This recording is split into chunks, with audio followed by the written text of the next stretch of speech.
안녕하십니까. 지방직 7급 해설 강의 강세진이라고 합니다. 자, 이번에 국어 때문에 고민이 많으셨다라고 한다면 국어는 좀 다소 쉽게 나오지 않았는가라고 오히려 더 걱정을 하지 않았을까 싶어요. 왜냐면 지난번에 있던 시험이랑 좀 많이 비교를 좀 해드릴게요. 그래서 오늘은 해설 강의이기 때문에 첫 번째 어떤 시험이 되었는지 그거 하나랑 그 다음에 차근차근 1번부터 20번까지 어떤 특징이 있는지 알려드릴게요. 자, 올해 2025년 4월에 이제 국가직 9급을 시작으로 이제 문제를 좀 배분을 확인했을 때 대체적으로 제가 그 어휘 문제를 제외한 20문제 중에서 18문제, 그리고 뭐 지방직도 마찬가지로 18문제, 이렇게 독서를 좀 요구하는 경향성이 있었다라고 말씀드렸고, 지방직 7급 같은 경우는 아직 문학이 있다 보니까, 이거랑 좀 트렌드가 맞지 않을까요? 라고 하는데, 전체 자수를 좀 보시면 좋을 것 같아요. 왜냐면 예전에는 한 6천자, 7천자 정도 된 시험지였는데, 뭐 그래도 뭐 자간이나 행간 이런 고려하면서 문제를 출제하고 있거든요. 그래서 뭐 9,200자, 그래서 뭐 시간은 뭐 한 25분. 그다음에 여기는 뭐 군무원 7급도 요즘 독서가 좀 강화되었고 8,500자. 그 대신 여기 25문제, 6페이지죠. 그리고 마지막 이제 지역 인재까지 보시면 이제 아시다시피 대다수가 어휘보다는 조금 더 독서에 좀 더 강화된 게 아닌가 싶을 정도로 자수가 많아요. 그리고 제일 중요한 지방직 7급은 4페이지 안에 진짜 가득 담았어요. 7,900자 정도 되면 8,000자 정도 된다는 소린데 행간이나 이런 걸 다 고려한 거거든요. 그래서 어휘를 제외한 총 17문제 정도가 배치가 된 거죠. 그럼 어휘가 실상 많이 어려웠습니까? 라고 했을 때 제가 그날 총평을 했거든요. 그래서 어휘 문제 중에 하나 정도가 좀 어려웠고 2문제 정도는 풀 수 있었습니다 라고 말할 정도로 난도가 그렇게 극상은 아니었어요. 그에 비해 이제 국회직을 풀고 난 다음에 이걸 시험을 준비하신 분은 오히려 문학이 좀 더 어려운 쪽에 속하지 않았을까, 그렇게 이야기를 드릴게요. 그래서 시간 배분에 대한 관건은 항상 말씀을 드리는데 어문 교정 문제는 기존에 있었던 문제가 약간 반복됐거든요. 그러다 보니 막 엄청 이게 어려워요 이렇게 좀 말하기가 좀 어려웠었고, 그에 비해 이제 문학은 좀 까다로웠어요. 예를 들어 그 조지훈 씨가 쉽다 이렇게 말씀 못 드리고요. 실상 거기 중간중간 한자어도 박아놓은 바람에 한자어도 해석을 해야 돼요. 그 와중에 좀 익숙지도 않은 그런 단어들을 봐야 되니까 문학이 오히려 조금 관건이었고, 독서는 생각보다 너무 쉬워서 아마 독서에서 거의 무리는 없을 거라 생각을 해요. 심지어 화법은 논점이 하나밖에 없었고, 작문은 그 수능식으로 좀 내신 것 같은데 수능에서 자주 다뤘던 문제 위주로만 출제가 됐기 때문에 여러분들 중에 이제 완전히 학력고사가 아닌 이상 풀어본 적이 있는 그런 경험치가 있는 문제 위주다라고 말씀드릴 거고, 어휘가 항상 그 발목을 잡았었는데 의외로 사자성어나 바꿔쓰기가 좀 쉽게 출제가 되었으며 한자어가 약간 좀 예측이 가능했어요. 그래서 이번에 그 막상 저는 제가 25분 이렇게 적어놨지만 이보다는 한참 안짝으로 들어오지 않았을까 이렇게 생각이 듭니다.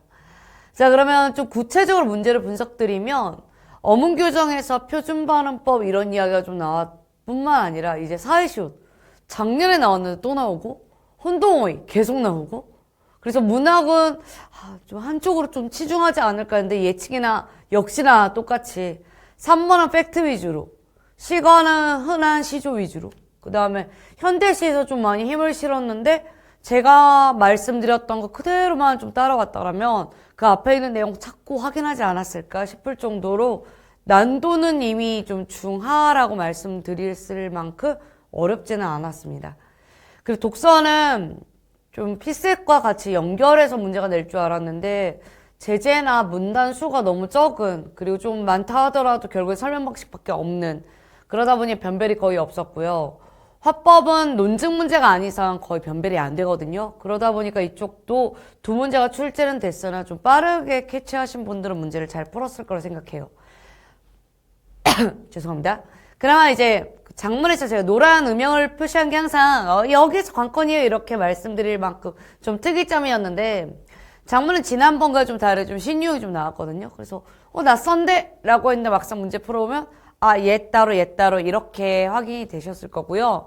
저는 일단 공무원 강사이면서 동시에 국어 연구자거든요.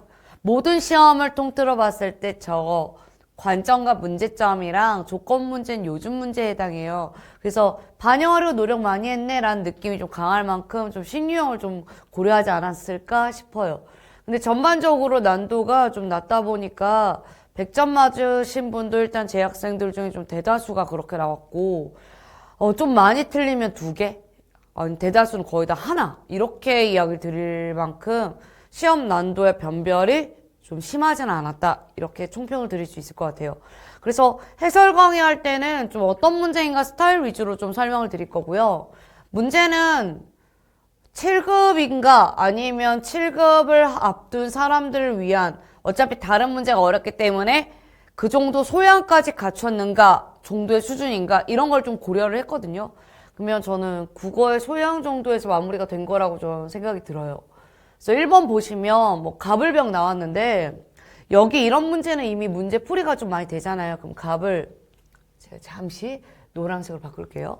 그래 여기에 을 한 번 더 나왔고 그래 여기 병 있다시피 문제의 의도가 되게 강해요. 그럼 작가가 거기에 따라서 어떠한 질문에 답을 하면 그거에 대한 갑의 질문 무엇인가 작가는 무슨 대답을 했는가 딱 요 정도 선반 나와 있고 차라리 갑갑갑 이렇게 나와서 좀 헷갈리게 만들면 되는데 그런 게 아예 없었죠. 게다가 제재가 수다와 건강이라서 조금 너무 이지해요. 건강으로 가는 지름길의 기고문은 참 인상 깊었다. 수다가 건강에 좋다는 것인데 어떤 뜻인지 궁금하다라고 이미 의도 알았고 그럼 다음에 여기에 갑과 을이 좀 섞여 있으면 모를까 했더니 갑, 을, 병 분리 다 되어 있고 심지어 작가는 따로이고 그러면 우리가 이걸 헷갈릴 수도 없고 늦게 풀릴 수도 없죠. 그러면 갑은 상대방과 연관된 정보를 언급, 기고문, 화자를 이끌어내고 있다. 초반에 보통 말했던 말이기 때문에 지워지죠. 적절하니까. 그럼 수다는 목적의식 없이 이루어진 대화이다. 나의 감정이나 생각을 상대방과 솔직하게 공유하면서 마음속 장벽을 무너뜨리고 스트레스로 긴장한 뇌를 이완시킬 수 있으니까 건강에 도움이 되겠죠?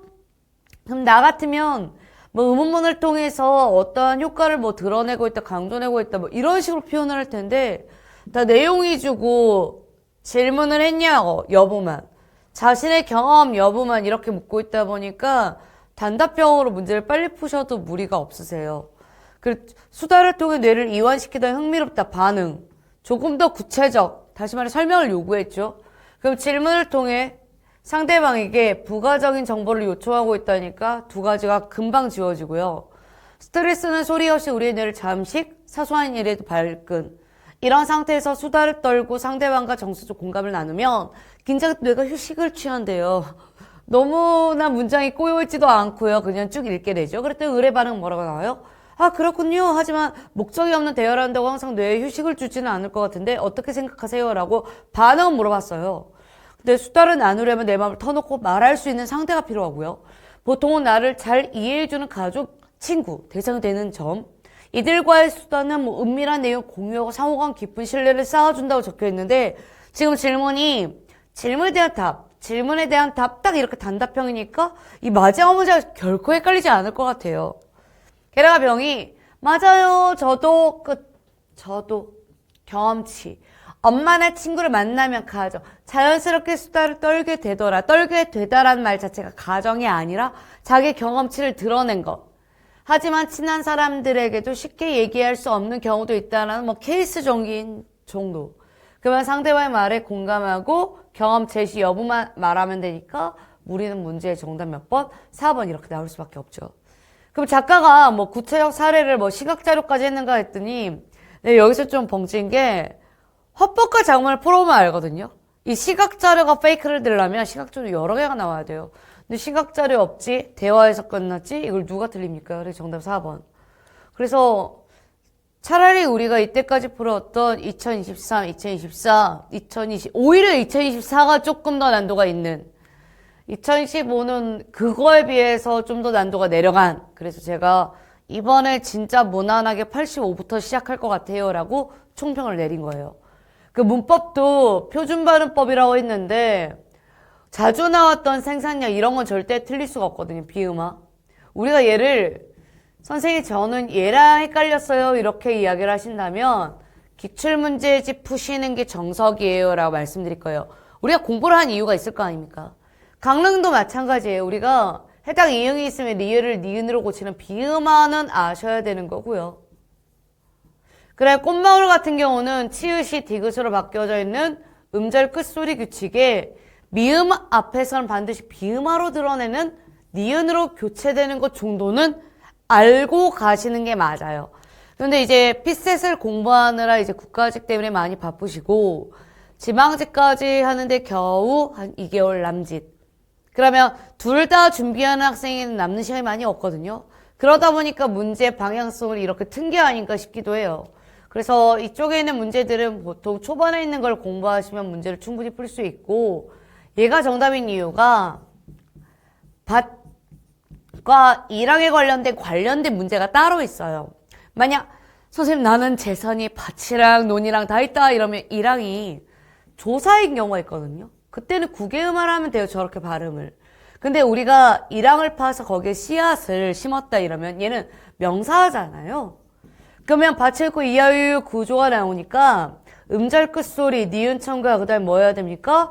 비음화까지 하는 구조로 나와서 밭이랑이 안 됩니다 라는 문제가 나와야죠. 그러다 보니까 난도가 어렵지 않은 심지어 이 네 가지는 기출이 된 이미 그런 단어. 그러니 파이팅하게 해봅시다 이렇게 말씀드리는 거예요. 자, 이번엔 3번 한번 볼게요. 다음 글에 대한 이해. 그러면 이번에는 1번 풀었고 2번 풀었어요. 이번 3번. 다음날 아침 첫 새벽부터 밭에 나가는 강노인이라 나왔고 이 작품은 누가 봐도 양귀자 선생이 마지막 단. 누가 봐도 지금 대화가 안 보임. 서술이 위주임. 그러면 뭘 어떻게 푼다? 서술이 위주인 건 페이크가 인물이 다채롭게 나오지 않는 이상 페이크가 없다. 팩트 자체로만 확인해도 문제가 풀린다. 이게 거의 정석이거든요. 그러니까 다음날 아침 나왔고 첫 새벽에 시간 나왔는데 강노인물 한 명. 그만 입을 쩍 벌리고 선체 말을 잃음 충격적인 사건. 세상에 이런 법은 없다. 이제 손가락만한 고추 모종이 깔려있는 밭에 어떤 나쁜 놈의 엿한째를 이렇게 막 뿌려놨나 봐. 겨울 빈밭에나 내다버린 것이야 그럴 수 있다 치더라도 지금은 모종이 깔려있는데 목수이부터 자라고 있는 밭에 누가 연탄재를 내던진 것이며 명백히 짐승 같은 사람들이 했던 거겠죠. 누가 실제 짐승이 이걸 던지면 이건 더 기이한 일이고 그 반사회 끝에 그 도끼 어린 동네 사람들이 저지른 것이면 대번에 알 수 있었고 아무리 그렇다 해도 이런 짓거리까지 해댈 줄이야 짐작도 못했다. 그러면 지금 내면심이 다 튀어나왔어요. 나라고 안 나왔고요. 수십 덩어리의 연탄재 폭격을 당해 진문계진 모종. 세상에 막된 인종들 강도인은 주먹코로 막 실룩거리며 주먹코는 약간 좀 묘사가 들어가 있고요. 밭으로 달려들어가서 닥친 대로 막 연탄재 막 길까지 내던져. 서울 것들이나 괜히 살아있는 밭에 해코지할 생각을 갖지. 땅을 아는 자라면 저 시퍼런 하늘이 무서워서라도 감히 이따위 행패를 생각을 하겠는가. 흰 연탄재 가루를 뒤집어 쓰고 쓰러져 있는 죄 없는 풀잎 차마 바라볼 수 없어서 강노인은 허둥대고 있었다. 묘사까지 끝났죠. 그럼 우리가 적절한 문제를 딱 고르래요. 그럼 누가 봐도 이상한 거 3개 있는 거 이건. 자신의 소유물을 타인에게 양도하는 배려가 어떻게 여기서 나옵니까? 특정 집단의 부정적 인식이 거의나 대번에 일어났고 전지적은 아까 그 심리 읽었거든요. 그 장면에서 나와야 돼요. 그 다음 땅의 가치를 수호해야 한다는 주인공의 생각은 드러낸 건 맞는데 인물 간의 대화가 아예 없기 때문에 고르시면 안 되고요. 불특정 다수의 적대적 행위에 대해 자신의 잘못은 없습니다. 누가 봐도 얘네들 잘못한 거잖아요. 그러니까 우리가 이쯤 읽었으면 이제 이 전체가 문제 스타일이 좀 눈에 보이거든요. 그래서 어려우면 여러분이 진짜 어려웠던 해를 좀 생각하시면 되는데 예를 들어 2022년도라던가 그러면 문제가 어떤 스타일이에요? 들어왔더니 까다로워서 꼬여있다. 이게 딱 들어와야 되는데 다 일방적이에요. 하나밖에 없어요. 일방향성. 공공언어요? 좁은 의미와 넓은 의미라고 했길래 좀 구체적으로 비교만 한번 해볼까라고 해서 들어갔더니 좁은 의미의 공공언어는 일반 국민을 대상으로 공공의 목적으로 사용하는 언어라고 정의 나와 있고 일단 과학이 아니다 보니까 정의는 되게 이지예요. 공공기관에 작성한 공문서겠죠. 당연히. 사용되는 언어도 공공언어라 포함한 게 나와 있고 공문서란 기한문도 있고 보도 자료도 있고 공고문도 있다라고 알려줬고 국어기본법 제3조의 공문서를 공공기관 등이 공모상 작성하거나 그럼 주체가 나와 있고요. 누가 포함되어 있고 어떻게 하는가. 시행하는 문서, 뭐 도면, 사진, 전자문서, 안내판 등으로 규정하고 있다는데 범위가 나왔죠. 그다음 공문서에 사용되는 공공은 한 번 더 짚었고요. 일반 국민을 대상으로 하고 있고 대상 누가 읽는가. 소통성을 갖추는 건 당연히 중요하고요. 대중을 대상으로 한다는 점에서 공공언어를 바르게 쓰면 의사소통 편의를 도모할 수 있을 뿐만 아니라 첨가 뿐만 아니라는 기본적 정보가 들어가요. 하나 더. 경제적 손실까지 예방할 수 있다. 이렇게 나왔죠. 그러므로 공공기관 종사자는 올바르고 쉬운 공공언어를 사용할 필요가 있다라고 하는데 1번 넓은 의미의 공공언어는 이렇게 나오니까 X한다? 말이 안 되죠. 어떤 공공언어의 그 좁은 의미를 이야기했는데 우리가 넓은 의미는 좁은 의미가 아닌 걸로 추론이 가능하잖아요. 그러니까 공문서에 사용되는 언어보다 적어도 포괄이다라는 단어를 줬으니 당연히 넓은이 들어갈 수밖에 없죠. 공공기관에서 설치한 현수막, 안내판 그러면 공공기관에서 아까 주체가 됐으니까 거기에 쓰인 언어도 당연히 여기에 포함되는 거고요. 공공언어는 원활한 의사소통? 당연히 목적으로 해야겠죠. 근데 왜 정확성보다라는 비교가 나오죠? 난 이걸 읽은 적이 없는데 이렇게 해서 정답 3번. 사람들이 공공언어를 이해하지 못한다면 이건 진짜 문제가 커요. 그로 인한 사회적 비용이 무조건 발생을 해요. 왜냐면 이걸 다시 한번 풀어야 될 거 아니에요. 그리고 이거와 관련된 내용 어디 있죠? 여기 있죠. 그래서 전 그랬어요. 왜냐면 저는 진짜 학생들한테 열심히 가르치거든요. 왜냐면 저는 시험은 1년에 딱 한 번, 자기한테 있는 기회. 그 한 번에 가장 좋은 점수를 받고 딱 끝냈으면 좋겠으니까. 좀 허무해요. 이렇게 문제가 나와버리면. 사회시옷은 거의 3개월 내내 특강하면서 거의 매번 강조했던 문제예요. 왜냐면 모르면 틀린다예요. 그냥. 그러면 우리가 여기 시옷이 눈에 보이고 그 다음에 여기 거센소리와 된소리가 있으면 쓸 수 없다라는 거를 수없이 반복을 해요. 규정이 없는데도. 그럼 당연히 속어로라도 가서 풀라라는 제 의도가 있겠죠. 그럼 뒤와 북이 결합돼서 뭐 발음이 뒷북이든 뒷북이든 상관없이 나머지 거에서 문제가 속어가 되면 어차피 걔는 맞아 라고 하는 문제거나 하나가 틀린다면 도대체 얘가 뭐가 틀릴까라는 변수가 있으니 발음하는 법도 배우고 들어가 막 이렇게 가르친단 말이에요. 근데 와 이건 정답이 이번에 너무 빨리 빠졌어요. 허무하죠. 근데 그 허무함이 6번에서 약간 주춤할 수밖에 없게끔 만든 것 같아요. 자, 일단은 한자 먼저 배울게요. 얇은 사. 그럼 되게 약간 좀 이런 고깔이 아닐까 싶을 정도로 저 그림 잘 그리거든요. 굉장히 투명한 하얀 고깔이에요. 마치 엄청 예쁘게 접어서 나비처럼 날아갈 것 같은 느낌이 들잖아. 나비를 너무 많이 입은 것 같아. 팔을 하니까 그 머리가 눈앞에 보일 정도고 그 박사가 얇은 박이거든요. 박사 했더니 자꾸 박사 사이다가 자꾸 생각나서 조금 당황스럽긴 한데 지락식 덕분에 고깔에 감추고 있어 여기에 머리가 이렇게 떠오르면 되고요. 두 볼에 이제 흐르는 빛이 이렇게 있어요. 그 흐르는 빛이 어떤 빛인지 몰라요. 근데 곱고 서러워요. 그럼 서럽다란 말에서 슬픔을 느낄 수 있는가? 네.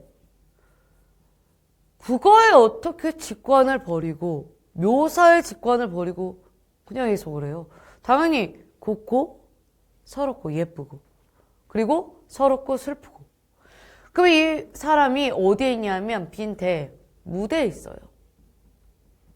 거기에 황촉불이라는 아주 예쁜 이렇게 쓸게요. 원래 원작은 이렇게 써 있으니까. 그리고 선생님 그렇게 쓰시면 안 되죠. 그러면 뭐 올바로 쓰는 게 뭐가 나빠요. 이렇게 쓸게요. 원작을 해석하는 것과 그렇지 않은 것 차이니까. 그러면 밤에 무대 위에서 아주 하얀 어떤 분이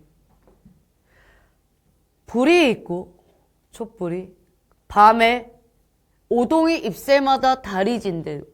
말이 너무 이쁘지 않니? 오동이 잎새마다 여기에 달이 촥촥 그 하나의 그 영화의 한 장면처럼 그렇게 묘사되어 있는 장면이거든요. 거기에 그대로 보고 계셔야 돼요. 소매가 굉장히 길어요. 소매가 굉장히 길고 하늘은 넓고 돌아설 듯 날아가듯이 하는 묘사가 계속 이어지면서 사뿐히 접어 올린 외심 보성까지 이렇게 하는데 내 발 보여주고 싶지만 그럴 수가 없어요. 그렇게까지 묘사가 끝난 상태에 까만 눈동자가 들어서 하늘을 바라봐야 되거든요. 그러니까 이건 다 승부를 추는 하나의 장면인데 느리게 읽히니까 같이 느려지면 어떡해요? 아, 묘사구나. 아직까지도 장면이 묘사구나. 복사과 고운뺨에 아롱지 두 방울. 그게 뭔지 몰라요. 근데 이 글자가 대박이에요. 이 작품은. 번뇌를 알아야 내가 어떠한 이 슬픔이랑 괴로움을 아름다움으로 승화시키는 장면까지 해석을 하죠. 휘어져 감기고 다시 접어뻗는 손.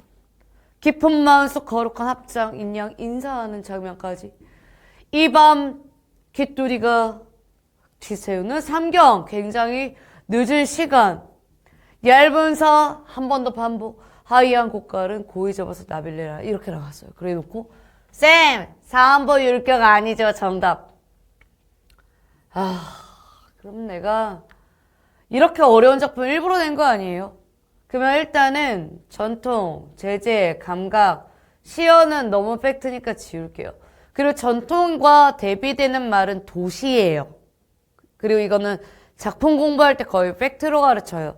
왜냐면 전통에 반대되는 개념을 아니까 전통이란 말을 쓰잖아요. 근데 도시가 갑자기 생각나지 않았어요. 그러면 적어도 의심 구간이라 만들어 놔야죠. 왜냐면 적절한 게 3개나 되잖아요. 그럼 주변 풍경의 묘사는 확실하고 이걸 시끄럽다 표현하면 안 되겠죠. 분명히 동작이 화려한데 밤에 되게 조용한 상태에서 들어가요. 그럼 저도 문제가 이 2가지가 남았고 고민할 수밖에 없어요. 근데 화자가 묘사하는 승부를 추는 이 사람의 모습의 색채 이미지는 하얀 고깔이 거의 핵심인데 현실에서 고난을 강조하고 있는 게 맞는가는 진짜 어려웠어요. 저는. 왜냐면 이게 번뇌가 나왔기 때문에 그렇거든요. 근데 이분의 의도가 사한보의 율격으로 이제 되는가 하면 하얀 얇은 사, 하얀 고깔은 고이 접어서 나빌레라 이걸 원하는 건데 파르라니까 끝머리 박사고깔을 감춰오고 이걸 했어야 된다는 소린데 두볼에 흐르는 빛이 정작으로 고와서 서울아 그럼 바로 여기에서 사한보가 안 되는 거 확인한단 말이에요. 그럼 빈대 황촉불이 말없이 녹는 밤에 이걸 계속할 만한 사람이 누가 있을까? 오동리 잎새마다 달이 지는데 소매는 길어서 하늘은 넓고 돌아서듯 날아가며 사뿐히 접어올린 외심 보선 이렇게 할 수 있는 깡이 얼마나 있을까? 까만 눈동자 살포시 들어 그럼 좀 더 느려지고 먼 하늘 한 개의 별빛에 모두 오고 복사꽃 고운 밤에 아롱질들 두어 방울이야 세사에 시달려도 범내는 별빛이라 휘어져 감기고 다시 접어 뻗는 손이 깊은 마음속 거룩한 합장인 양하고 여긴 여기 뜯어도 돼요. 심지어 이것도 된다? 깊은 마음속 거룩한 합장인 양하고 이렇게 돼요. 이 밤사 깃돌이도 지새우는 삼경인데 얇은 사 하얀 고깔은 고이 접어서 나빌레라 라고 끝까지 다 읽고 객관성에 뚜렷한 것과 그렇지 않은 것 차이를 어찌합니까? 그래서 이 6번이 거의 학생들이 헷갈려했던 거의 그런 지점이 아닌가 싶어요. 근데 색채 이미지는 고난을 드러내는 현실의 의미가 박혀 있어요. 근데 이거는 문제를 많이 푼 친구들 확실히 알거든요. 왜냐면 하이한 그 복사꽃은 그 머리에 써 있는 거니까 얘를 현실적 고난이라 말하기가 어려운 거예요. 그래서 6번은 이견 없이 그냥 정답 4번이라 말씀드릴 거고 이건 저도 초창기에 문제 풀 때는 좀 고민을 했는데 지금은 해설을 하면 할수록 더욱더 안 된다라고 표현을 드릴게요. 자, 그러면 7번으로 들어가서 얘와 관련된 이야기. 얘는 기출 푸셨다면 반드시 해야 되거든요. 왜냐면 제가 기출문제집에 든지와 던지가 아예 사전형으로 나와요. 그 다음 곧 아직 안 일어난 거라 하려고로 해야 되고요. 하려고는요. 제가 전라도에서 태어났거든요. 거기 사투리예요. 그럼 선생님 때려가 맞는지 뗄래야가 맞는지 모르겠습니다. 그러길래 얘도 떼다에 려야가 붙은 거라 기출문제에서 제가 몇 번 강조했던 거라서 해당 정답 1번 고르는데 문제가 없으셔야 됩니다. 그리고 여기에 보시면 기본형 떼다가 나와 있으니 더욱더 강조할게요. 적어도 때려 맞출 수 있으려면 뭐다? 있어야 된다. 하지만 근데 이 중간에 나 몰랐다라면 틀렸다 그럼 너무 억울할 것 같은데요. 한자어가 있어서. 바꿔 쓴 것은 너무 의외였어요. 보통은 적절한 거 골라야 되거든요. 문제가 좀 어려우려면. 근데 너무나 기후가 하루하루 완연히 달라지고 있다는 건 되게 뚜렷하게 느껴지고 있다는 말인데 뭔 천천히 해요. 당황했잖아. 답이 빨리 빠졌어. 그래서 아이가 운동을 잘한다는 말은 빈말이 아니다. 같은 말이고요. 오늘 공연에는 1000명에 가까운 육박하다란 의미와 동일하고요. 오랜 조사 끝에 사건을 해결할 수 있는 실마리는 거의 복수 표준어예요. 그래서 아니 이게 웬일인가? 문제가 왜 이렇게 빨리 풀리는가? 그래서 가를 딱 보자마자 좋았어. 이건 빨리 나는 여러분께 할 말이 생겼다. 이렇게 해서 생각한 게 바로 이 9번이에요. 별표 9. 자, 이건 어떻게 풀죠? 내용 이해가 아니야. 고쳤을 때니까 내용 이해가 아니라 문장 하나하나를 똑바로 봐야 돼요. 그럼 땡땡부는 인공지능 시대의 여기 하나 바뀐 거 보이죠? 적합한 새로운 업무 방식을 논의하기 위해 공개 토론회를 개최했다까지. 그때는 논의하는 공개 토론회 개최했다까지는 같은데 중간에 뭔가 바뀌었죠. 그 다음에 땡땡부가 아니라 이번 행사는 인공지능 기술이 도래한 현 시대에 활용해야 하는 새로운 업무 거버넌스를 구축하기 위해 추진되었다는 맥락이 같은 걸 2번이나 써요. 왜냐면 고쳐쓰기 문제는 문제가 애초에 문장당 의미가 다 있어요. 그래서 틀릴 수가 없어요. 의도가 너무 명백해요. 그러면 같은 내용을 반복되지 않도록 중복되는 표현을 간결하게 수정한다는 이 정답 기억을 골라내지 않고 상과사를 골랐다? 그럼 진짜 공부하셔야 돼요. 담화 표지라는 건 우선 제가 하는 말이 이렇습니다. 다음으로 보실까요? 그래서나 그런데 등 우리가 말을 하면서 어떠한 주목할 수 있게 이렇게 할 수 있는 포인트가 있어야 돼요. 근데 이 담화 표지를 몰라서 틀렸어요. 그러면 몇 년도 수능이세요? 이렇게 여쭤볼 거예요. 이 담화 표지가 선생님 저만 몰랐나 봐요. 이렇게 되는 경우가 있거든요. 왜냐면 2014년도부터 있는 화법과 작문은 담화 표지가 거의 맥락에서 잡혀있던 문제라. 그리고 선생님 저는 수능을 준비하지 않았죠. 그러면 아예 문제가 달라져요. 자, 다음에 이제 디귿. 목적과 의도가 잘 드러나도록 글의 전개 방식. 이건 글이 바뀌어요.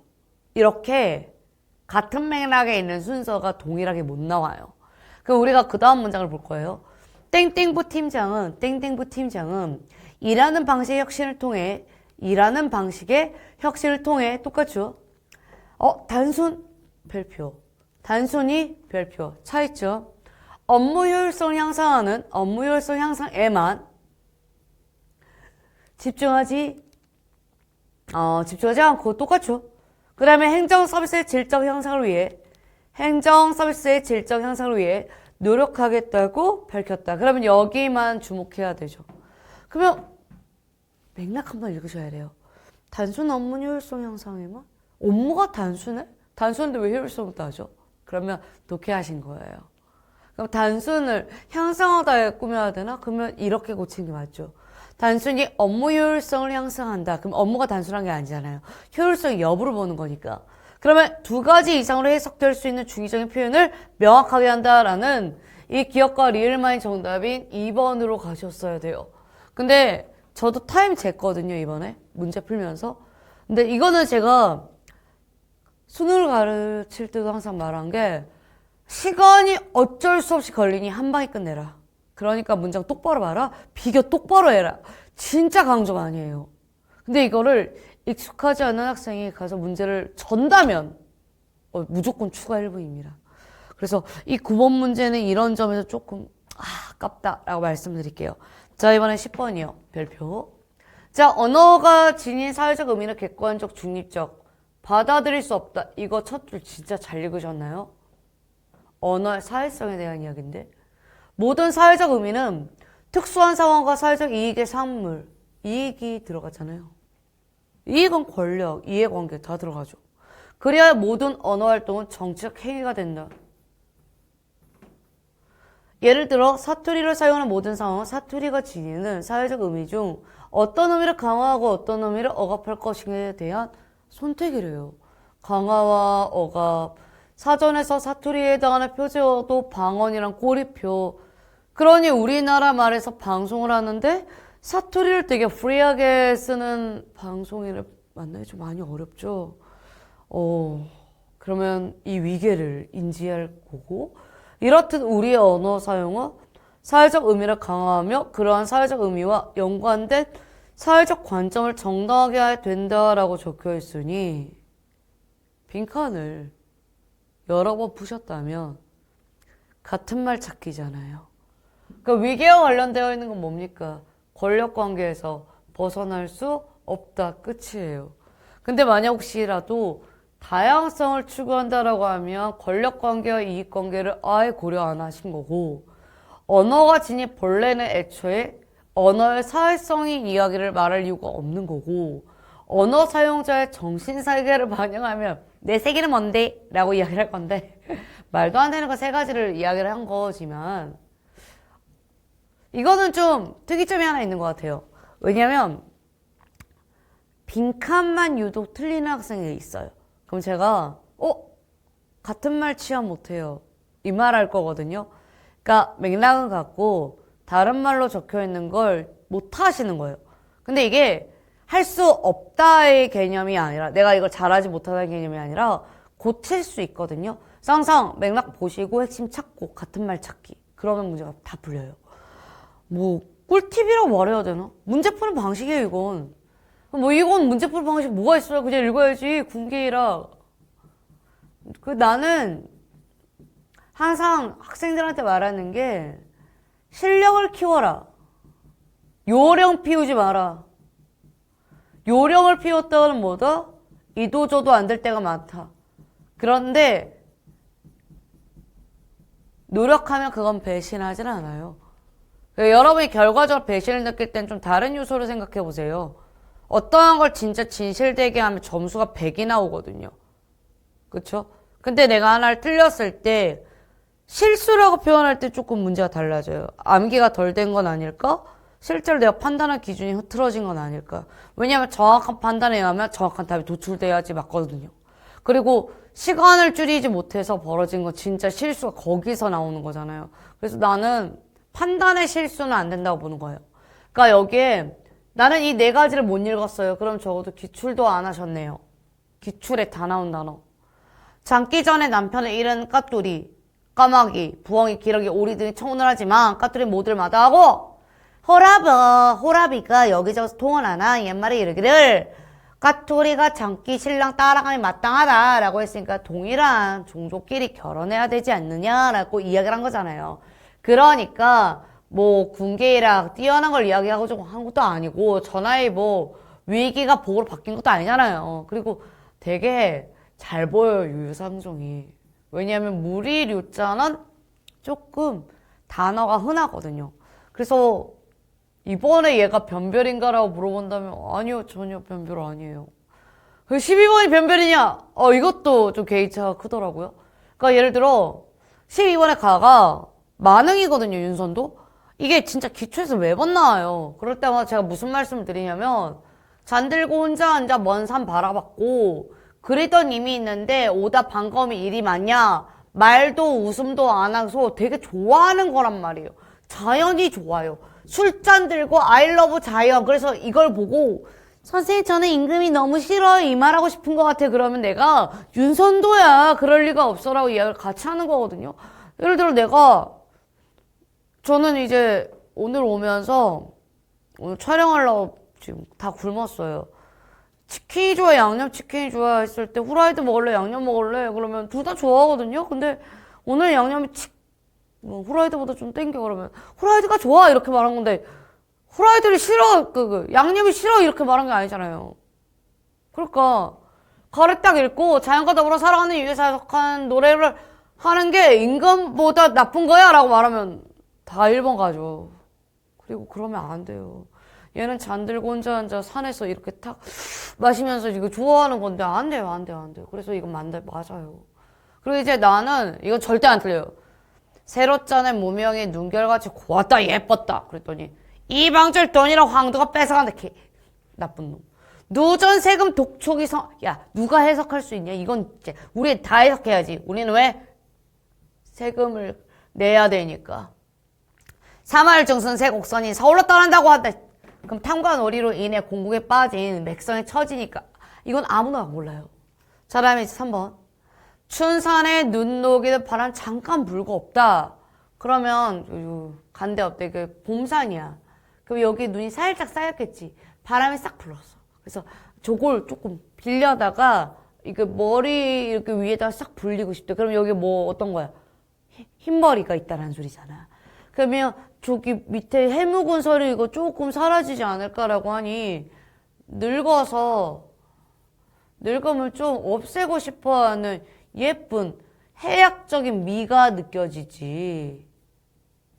그 서글서글한 사람의 이야기인데 이걸 갑자기 세상 늙어버린 모습을 통해 세월의 속절없음을 강조한다 그러면 아이고 세월 거지 같네 이 말 나와야 되거든요. 근데 그런 내용이 아예 없어요. 그냥 늙었네 가져갔으면 좋겠다 이런 건데 이걸 진짜 그래서 틀리면 아깝다니까. 좀 더 편견에서 벗어났어야 돼요. 그 다음에 이제 4번은 이건 너무 유명해요. 이건 절대 못 틀려요. 흑망이 유수하니 나라의 망함이 하늘의 운수에 있으니 많을 때도 추초다. 이미 망했어요. 500년 왕업은 고려를 말하고요. 목적에 붙였으니 그 가운데 궁궐에 누가 목동이 들어가요. 목동의 피리소리가 들릴 만큼 적막하다. 옛 도읍지의 만국에 대한 회한의 정서니까 답을 고를 수가 없죠. 아쉽죠. 그 석양을 지내는 객은 이게 화자를 말하는 거고요. 그래서 지금 이 6번이랑 그 6번 맞죠? 그 문제랑 이 12번 고전시가 두 문제에서 틀린 친구가 있었던 것 같아요.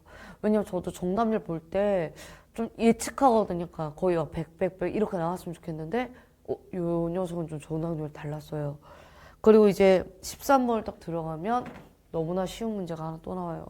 그러니까 독서라도 좀 페이크가 있어야 되는데 독서가 하나도 페이크가 없어요.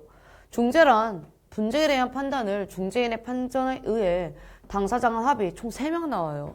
중재인의 판정, 당사장 간 2사람. 심지어 정의. 이거 어렵지 않은 걸 정의를 내면 어떡합니까?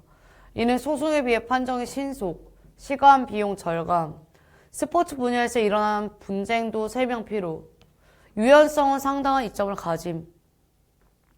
스포츠가 생계 수단인 직업 선수에게 재판에 의해 분쟁 해결을 한다? 와, 돈이 많이 든다. 그래서 이미 소송과 비교가 들어갔음.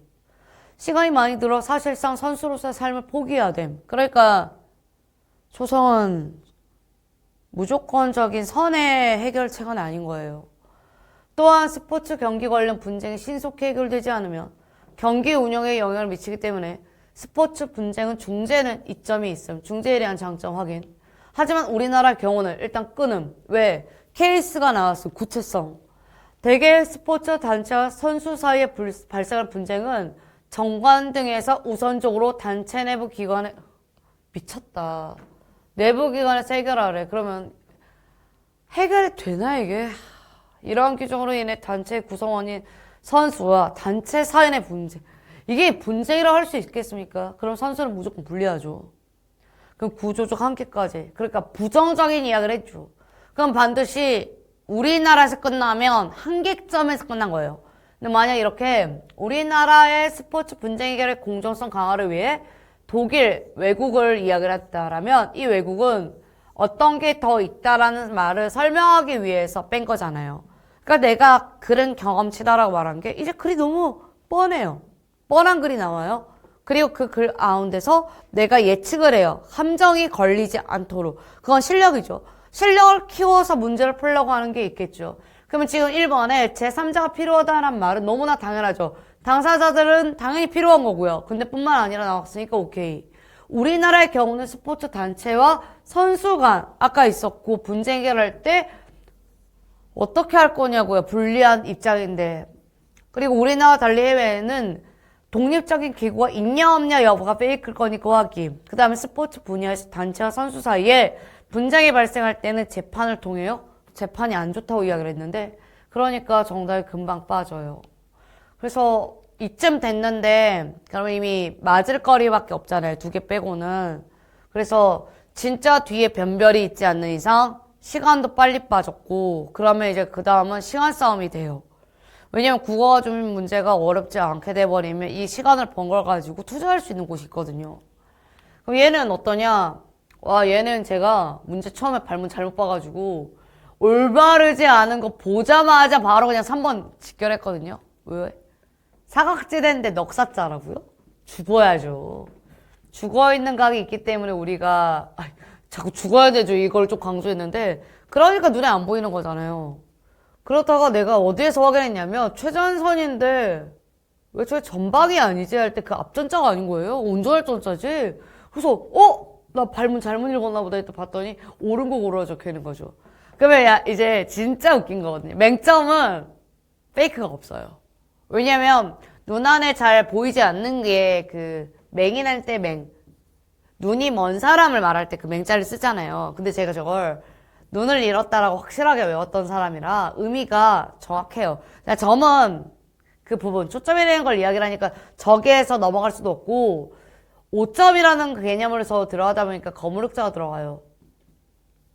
그러니 이건 명백히 맞는데 불문율은 누가 봐도 이 물을 문이 되게 거시기 하잖아요. 그래서 이거는 진짜 저처럼 푼 사람 꽤 있을 거예요. 그러니까 저도 한자를 막 다 아는 건 아니거든요. 근데 사각지대는 옛날에 풀었던 문제에 있었어요. 그래서 와 그때도 그게 되게 충격적이어서 인지하고 있었는데 불문율은 인지가 이미 한 번 됐었지만 저게 뭐냐라고 했을 땐 저는 일단 필기한 내용이 있다 보니까 필기가 안 됐어요. 답으로 갔을 뿐이지. 근데 이번에 확실하게 그럴 문인 걸 보고 아 맞네 법률에 있는 상황에서 그건 기준이 있었고 그 기준을 깨는 개념이구나. 아 그럼 맞네 라고 하면서 정답 1번인 걸 해설을 정확하게 해드릴 수가 있었죠. 근데 저도 이제 문제를 풀 때 한자 표기는 항상 모음이에요. 그래서 저도야 선생님이 말씀드릴 때 어떤 걸 잘 귀담아 들어야 돼요. 야 이건 풀어야지. 이걸 와 얘는 어려워 힘들어 이거는 어려울 수밖에 없어 이건 시간이 걸려. 그러니까 그걸 어떻게 고칠까 한번 고민해보자. 한자 표기 최대한 페이크인 걸 골라내. 그 촉을 길러. 이렇게 하면서 좀 더 답으로 가라는 거죠. 15번이요? 그냥 15번 보고 얼마나 어이가 없었는데요. 연설문 페이크를 치려면 화제가 여러 개여야 돼요. 근데 지난달 제 친구 퇴근 후 오토바이 타고 집으로 돌아가다 사고 당했는데 이 화제가 이미 옛날에 국가직과 지방지에서 몇 번 언급이 있었던 화제예요. 그리고 몰라도 풀어요. 그 친구는 심한 뇌진탕, 어떻게 사고가 일어났는지 기억을 못할 정도로 부상이 컸다. 그래서 2개월 동안 병원에서 치료를 받았다. 매년 2천여 명이 오토바이를 타다가 머리를 심하게 다쳤다. 심각한 정도의 두뇌 손상을 입었다. 오토바이 사망 사고 원인의 80%가 두뇌 손상이다. 콘크리트 지면의 3cm 이하의 높이에서도 뇌진탕을 일으킬 수 있고 왜냐하면 충격이 강해지니까 오토바이를 타는 사람 사고로 인한 두뇌 충격을 반드시 방지해야 된다고 굉장히 강조하고 있죠. 게다가 오토바이를 타는 사람 헬멧을 착용한 머리를 보호할 수 있다는 해결책까지 진짜 똑같아요. 그게 오토바이가 아니라 자전거라 할지라도 맥락은 똑같잖아요. 그리고 90% 정도 줄여준다는 효과까지. 저는 헬멧을 쓰는 것이 보기에도 좋지 않고 거추장스럽다고 여겼는데 누가 이걸 패션으로 탑니까? 안전으로 타지. 하지만 친구의 사고 후 야 얘도 깨달은 바가 좀 있나 보다. 헬멧을 쓰는 것이 현명한 일이라고 생각해. 아이고 오토바이를 탈 때면 항상 헬멧을 착용합니다. 나 이제 이런 걸 읽으면 답답해. 진짜 답답해.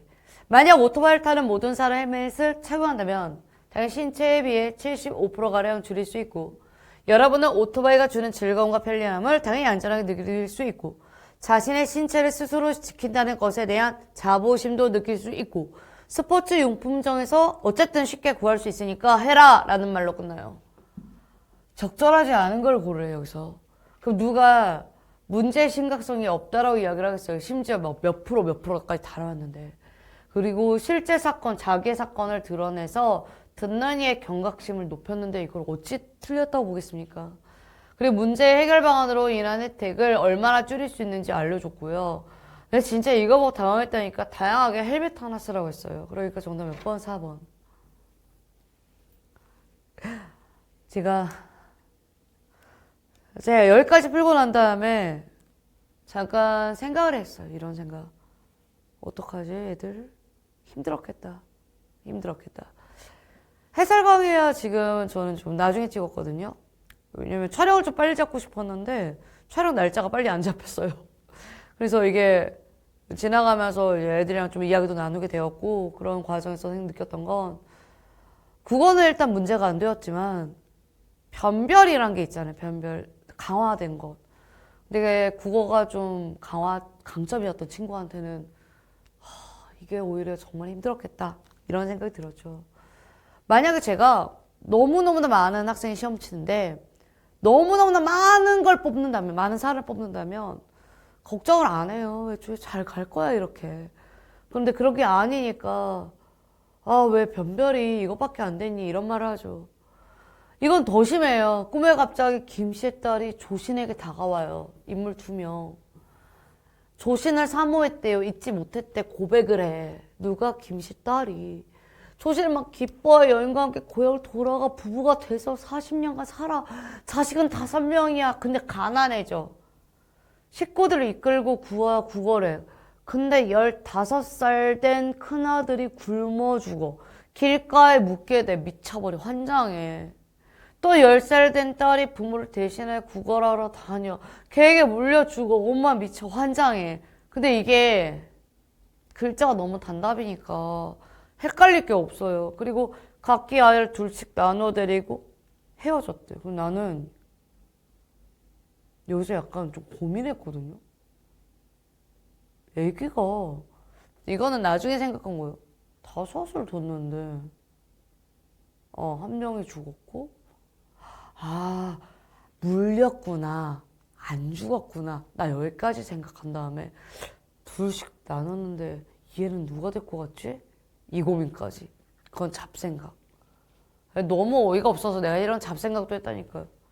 조신이 호련히 꾸밀게. 희미한 눈물이 막 어른거린 밤이래. 수영과 머리가 하얗게 새었대. 마치 100년의 괴로움을 겪은 듯 했대. 결혼하지 말라는 소린가 이거? 이에 마치 100년의 괴로움을 해서 새 속의 탐험을 눈 녹듯이 사라졌대. 부끄러운 마음으로 참회하고 꿈속에서 큰아들을 묻었던 곳에 파보니 전설이다. 돌미륵이 실제로 있었고, 조신은 돌미륵을 가까운 절에 모시고 자신의 재산을 털어 정토사를 짓고 수행했대. 그 후에 아무도 조신의 종적을 알지 못했대. 그 정토사에서 확실하게 뭘 확인할 수 있죠? 불교. 꿈에서 깨어난 주인공이 종적을 감춤으로써 허무함을 환기했다. 안 감췄다면 세속으로 살았겠죠. 쟤는 사라졌잖아요. 환기죠. 주인공이 꿈을 꾼다는 설정은 맞고요. 현실에서의 소망이 판타지로 구현됐고요. 돌미륵 전토사 이거 고르신 분은 내가 진짜 안 된다라고 말씀드릴 거예요. 이게 제 학생이든 아니든 절대 안 돼. 왜냐면 나는 선생님 전생의 갈래 속성 따위 몰라요. 주인공의 고백을 통해 원하는 여성과 혼인에 이른 적이 없는데 모른다가 답이면 안 될 거 아닙니까? 그러니까 정답이 왜 4번이죠? 여자가 고백을 했기 때문에 그렇죠. 그러니까 얘는 돌미륵 정통사와 같은 구체의 증거물이 그냥 전설인가 보다 하고 세모 처리하고 끝냈어야죠. 저는 이거는 어쨌든 간에 학생들은 항상 말해요. 모르는 거에 대한 확답은 하지 말라. 일단 찾는 건 무조건 있는 사실에 대한 팩트. 자, 그 다음 이제 17번 이쪽으로 가보도록 하겠습니다. 좀 기대 또 했어요. 또 추론이라길래. 최첨단 기술이 위기 상황에 취약한 것은. 그래서 나는 기술이라길래 좀 기대했어. 기술 보기, 활용, 기술의 과정? 그랬더니 이게 다야. 취약해요. 지속 가능성이 어려워요. 최첨단 기술은 중앙집중적이고요. 거대하고요. 그리고 지속하려면 과도한 에너지가 소비하고요. 인위적인 관리가 필요하대요. 그리고 중앙집중적이고 기술집약적인 최첨단 기술은 기술 의존도가 되게 높대요. 비교도 없어. 그냥 이게 하나야. 다음에 반면에 고리야. 2개 비교가 어떻게 이렇게 분리돼서 나오나. 기본적으로 지속 가능한 시스템이야. 반대. 적정 기술은 노동력이 풍부한 곳에서 노동 활용하는 방법을 모색하고요. 재생에너지가 풍부한 곳 재생에너지를 활용하는 방법을 찾아요. 그래서 이를 통해 중앙 집중식 기술에 대한 의존을 줄이고 소규모 단위의 자립적 생존을 도모해요. 누가 봐도 지금 1문단 반대잖아요. 그래서 이제 3문제 남았거든요. 변별이 아예 없어요. 그래서 그럼 이런 점에서 적정 기술은 위기상황에 취약한 최첨단 기술을 심지어 정리까지 해줬네요.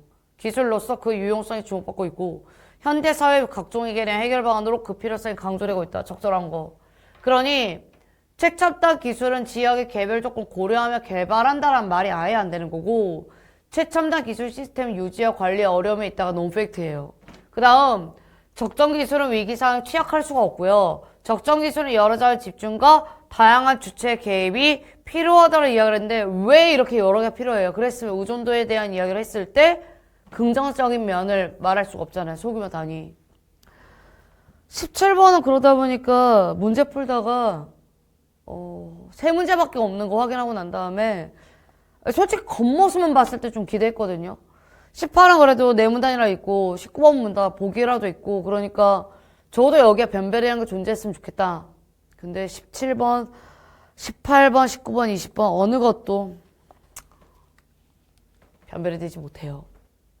최근 예술과 과학 기술이 결합된 작품이 창작되어 예술 영역을 확장. 그러면 얘 덕분이죠. 그중 대표적인 것이 나노아트. 나노아트는 나노기술을 바탕으로 등장, 과학기술이니까. 원자나 분자 크기의 물질이 가지는 나노 공간의 풍경이나 조형물이 예술가 미학적인 창작 과정을 거쳐 눈으로 볼 수 있는 크기로 확대된 일련의 예술 작품. 나노아트의 이미지는 나노기술을 통해서 시각화시키는데 10억분의 1, 진짜 최소의 최소 미세 단위. 볼 수도 없어요, 이런 건. 나노기술을 통하지 않고서는 파악될 수 없고요. 기술 자체가 곧 예술인. 나노 기술을 통해 나노 규모의 물질은 평면의 이미지가 아닌 3차원의 입체적인 영상, 그리고 이는 다시 2차원의 영상으로 다시 전환, 디지털 소묘나 회화 혹은 사진 등의 이미지로 최종 제작이 되는데 이거는 한번 경험해보시면 좋아요. 저도 아이가 있어서 아이 데리고 가서 봤는데 와 진짜 어메이징해요. 일반적인 회화나 사진은 모두 빛이 필요한 게 맞거든요. 근데 나노아트는 빛이 아닌 전자빔, 이온빔 특징이고요. 나노아트의 창작 공간은 전자현미경이나 원자현미경 속에 미세 공간이 있다는 것도 특이점이죠. 광학 현미경이 빛을 이용해 물체를 관찰하는 것인 반면 다시 한번 강조. 전자빔을 이용해 물체 이미지를 확대하고 원자현미경은 탐침을 이용해서 그래서 내가 진짜 여기서 너무나 충격적인 게 저희가 웬만한 지금 거의 다 읽었거든요. 진짜 우리나라에 나온 시중 전자현미경 원리 정말 어려워요. 그리고 저기 탐침 있는 거 더 어렵고 근데 얘를 원리를 1도 설명 안 해요.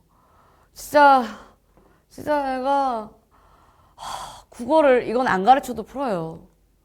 그러면 우리가 여기까지 다 읽었는데 1번 대상 설명 과정 정의 방법을 사용하고 있다. 그러면 아까 나노아트는 무엇인가 했을 때 나노아트에 대한 이야기. 빛을 이용한 다른 예술과 대조하는 방법 했을 때 빛과 관련된 초반에 했던 것. 어디 여기 나노아트는 빛이 아닌 일반적 회화의 비교.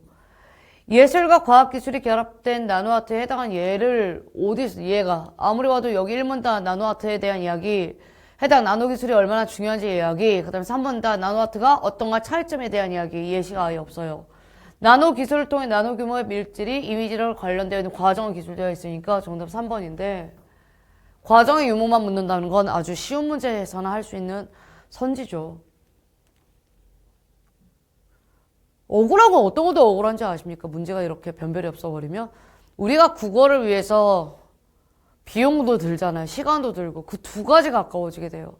저는 그래서 시험을 출제하시는 분이거나 이렇게 좀 중요한 시험은 변별이 될 만한 문제가 출제됐으면 좋겠어요. 이게 공부를 안 했으니까 저는 저대로 너무너무 좋은 거예요 라고 하면 공부를 안 했으니까가 전제로 깔리면 안 돼요. 이 시험은요. 공부를 했다가 전제로 깔려야지.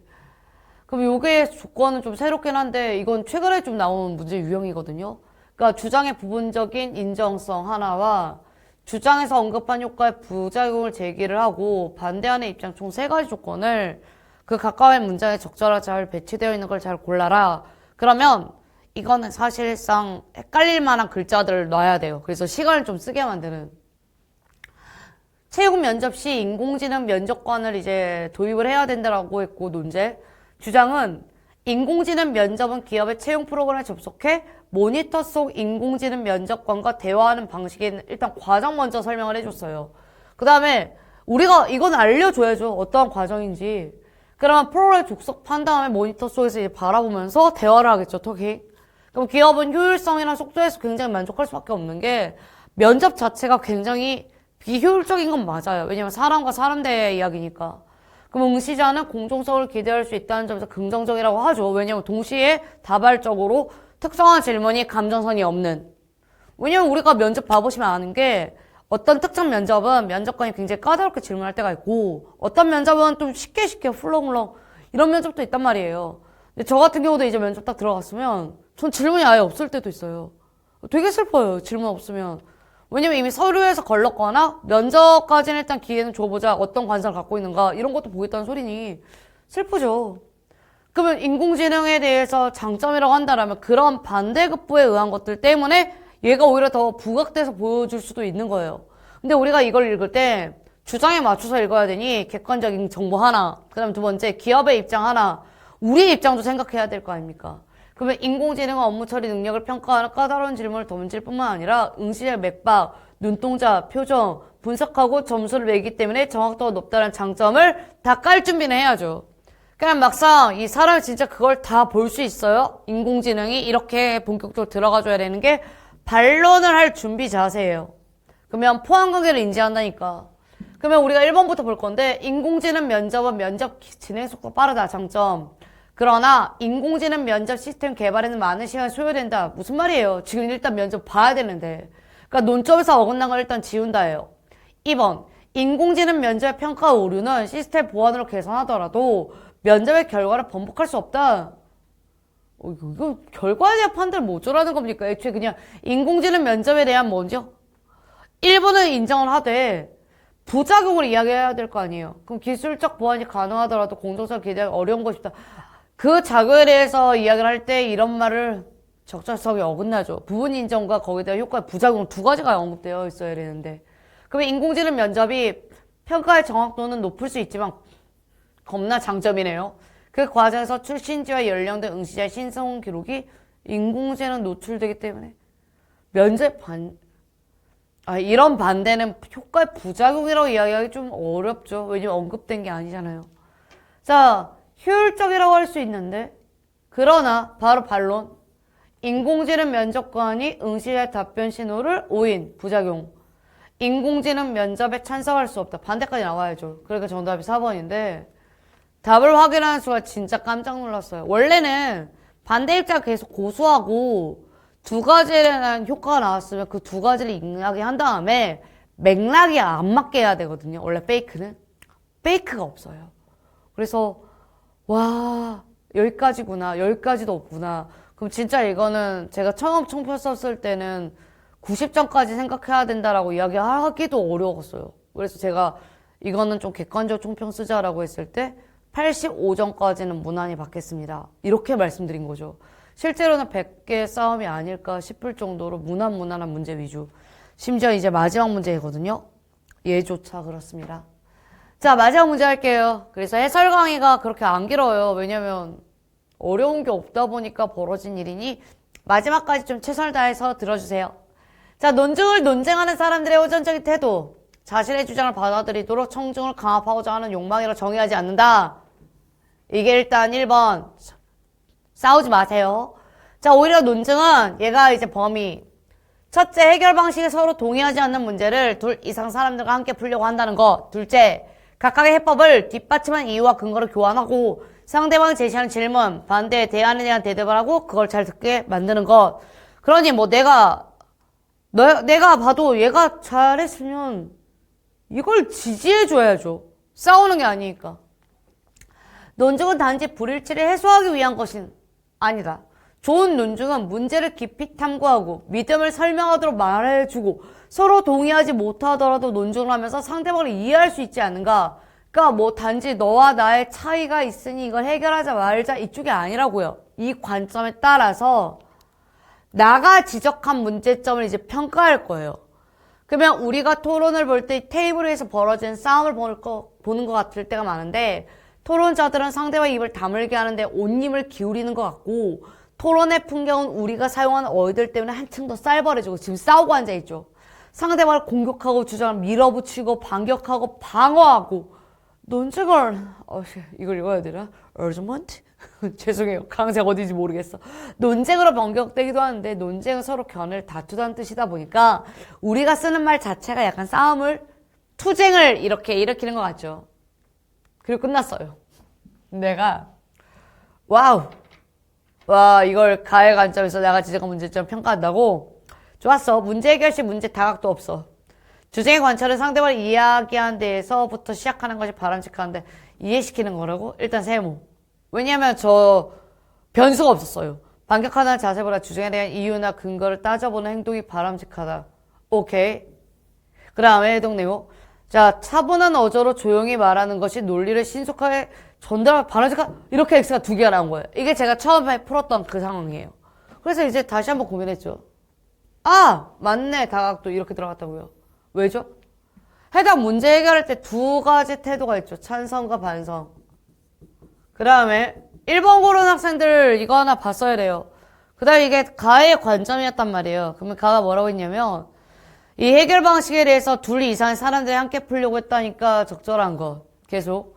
그 다음에 주자의 관철은 상대방을 이해하는 시키는 것에 대해서 시작하는 거니까 이 첫 번째를 읽는 순간 맞네 이렇게 두 번째도 확실한. 세 번째 반격한다는 자세보다 주장에 대한 이유나 근거를 따져보는 행동이 확실한. 그리고 4번은 논리를 신속하게 전달하는 것보다 바람직하는 게 조용히 말하는 거라고요. 갑자기.